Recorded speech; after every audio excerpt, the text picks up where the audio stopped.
Le 16 juillet 1982, Patrick Doer a décidé de mettre fin à ses jours à seulement 35 ans. Elle, acteur à l'aise derrière lui sa fille, Lola, qui n'a pas eu une enfance tendre après la disparition de son père. Amo Mama vous donne plus de détails sur elle, enfant du regret de comédien.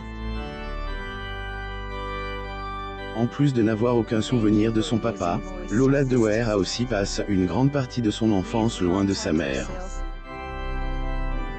Une période très dure qu'elle a accepté d'évoquer au cours une de ses interviews. Patrick Doer, un acteur emblématique parti trop tôt, sa carrière et sa descente aux enfers le 26 janvier 1947, un des acteurs les plus emblématiques de sa génération a vu le jour. Patrick Doer est né à Saint-Brieuc, et sa mère, Mado Morin était comédienne. Portrait de Patrick Doer dans le film Le juge Fayard dit le shérif, réalisé par Yves Boisset. Photo, Getty Images C, et donc sans surprise si le petit Patrick Bourdeau, de son vrai nom, est devenu un vrai passionné de cinéma dès ses 3 ans.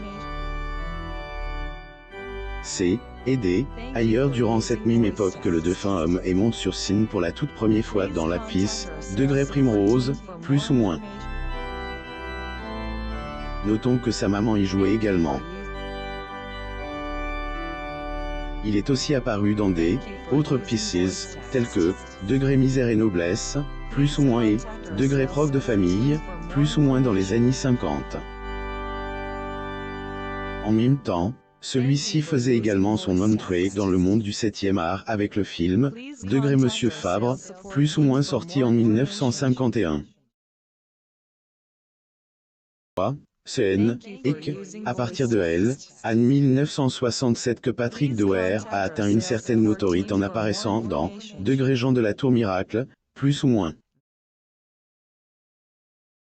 Patrick Doer chez lui à Paris, 1977. Photo, Getty Images. Mais alors que sa carrière au cinéma débutait, une révélation de Samy a à tout jamais bouleversé l'acteur. Celle-ci lui a, en effet, révélé à ce moment-là que son véritable père est l'orchestre Michel Tetart, et non pas Pierre-Marie Bordeaux, comme il a toujours pensé. Suite à cela, le comédien a décidé de changer son patronyme Morin en Doer, qui est un hommage à son arrière-grand-mère maternelle nommée Doer.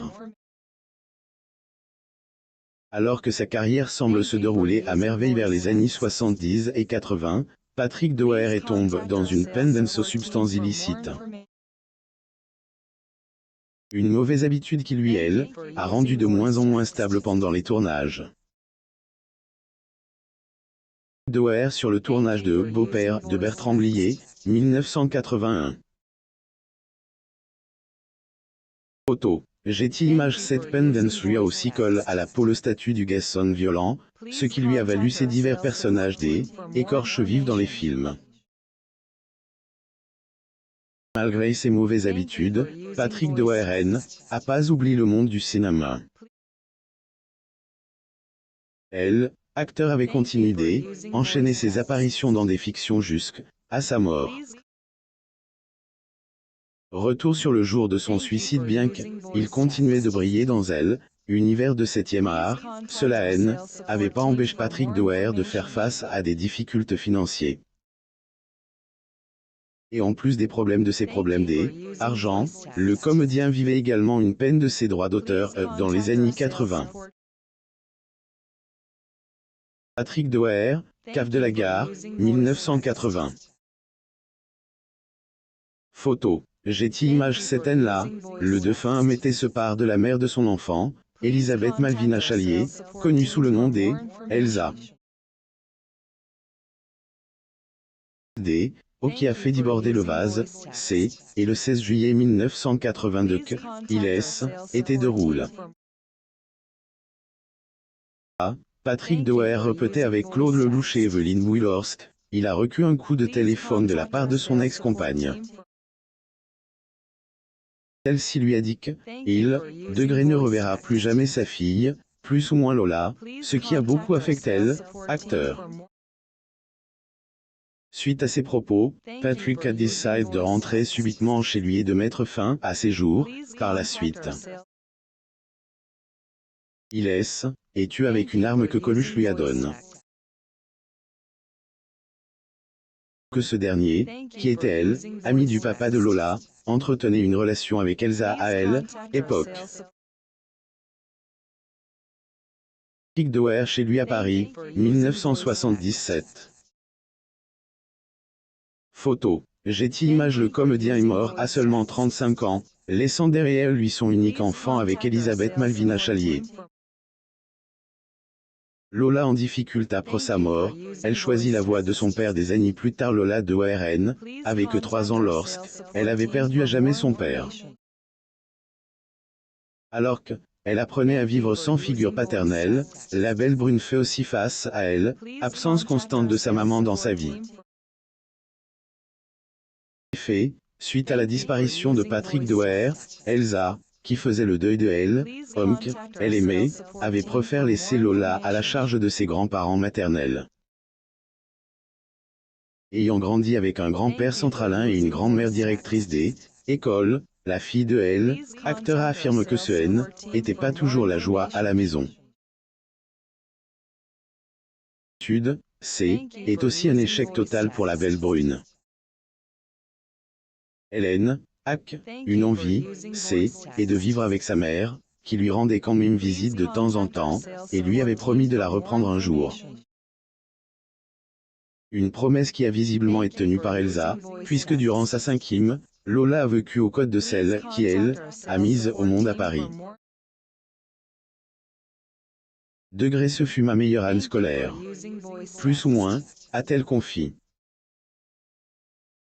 Mais alors qu'elle semblait enfin être comble avec sa maman, la relation des deux femmes s'était dégradée au fil du temps.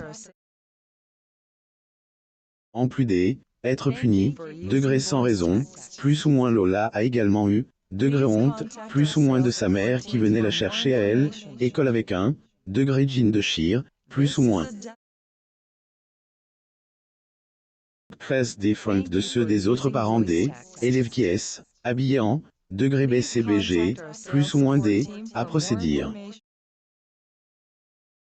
Ensuite, après que sa mère elle, a inscrite au cours Florent dans le but de la faire percer dans le monde du 7e art, Lola avait eu un grave accident de voiture qui elle, allait sur circuit pendant 7 ans. Alors que était dans le plâtre, alors que avait besoin être rassurée. Paragraphe. Une mère responsable, était toute elle, inverse. Cette fois, je me suis éloigné elle, plus ou moins était-elle souvenue. Concerne la disparition de son père, Lola affirme que la vie après a pas du tout été facile en raison des dettes qu'a laissé son papa. Et tout, la belle brune est quand même allée de elle, avant et a suivi le même chemin que son père, bien qu'elle se soit sentie abandonnée par celui-ci. La fille de Patrick Doer travaille, en effet, dans le monde du cinéma français depuis longtemps. Elle est notamment apparue dans diverses séries télévisées en 2010 avant incarner le personnage principal dans Degré Est de Raphaël, plus ou moins diffuse sur France 2. Carrière florissante, elle voit son père puisque, comme Lola elle, à Revel, elle a eu du nom, Degré Doer, plus ou moins afin de percer dans elle, univers du 7e art. Et après tout, il me devait bien qu'à, mon père, plus ou moins a-t-elle ajoute. Lola Doer est également la voix off dans un documentaire consacré à son regret de papa, projet au Festival des Cannes, le 17 mai 2022. Dans Degré les enfants de la télé, plus ou moins le 15 mai 2022, la belle brune ne cache pas que ce projet a pas été facile à faire pour elle.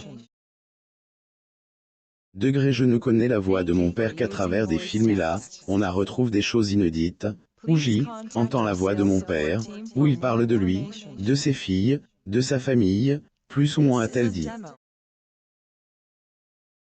Une découverte, degré très touchante, plus ou moins selon ses dires. Ligne de sauvetage nationale pour la prévention du suicide et le 01 46 21 46 46. D'autres lignes d'assistance téléphonique internationale sur le suicide peuvent être consultées sur befriander.org.